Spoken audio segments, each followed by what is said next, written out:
Երբ զավակ ենք ունենում, երազում ինչ-որ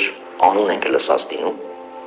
և այդ անունով ենք կնքում մեր զավակին, ասենք ինչ-որ մի սուրբի անունով,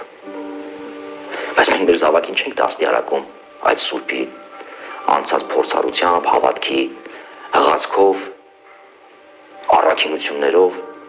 և հանկարծ տեսնում ես Նարեկ անունով մեկը, որը ընկել է թմրանյութի ճիրանների մեջ։ Աստված ճանաչողությունը չի կարող չարտահայտվել մեր կյանքի մեջ։ Հովհաննեսը առաջին նամակի մեջ այս իմաստով հետաքրքիր մի խորհուրդ է տալիս։ Ասում է մենք ճանաչում ենք Քրիստոսին, որովհետև պահում ենք նրա պատվիրանները։ Ով ասում է ես ճանաչում եմ նրան, բայց պատվիրանները չի պահում, նա ստախոս է։ Իսկ ճանաչողությունը դա միայն ինտելեկտուալ մտավոր մակարդակի վրա չէ։ Այստեղ է նաև կրթության ճիշտ բանաձևման նաև բանալիներից մեկն է։ Կրթությունը ուսում ստանալը չէ միայն,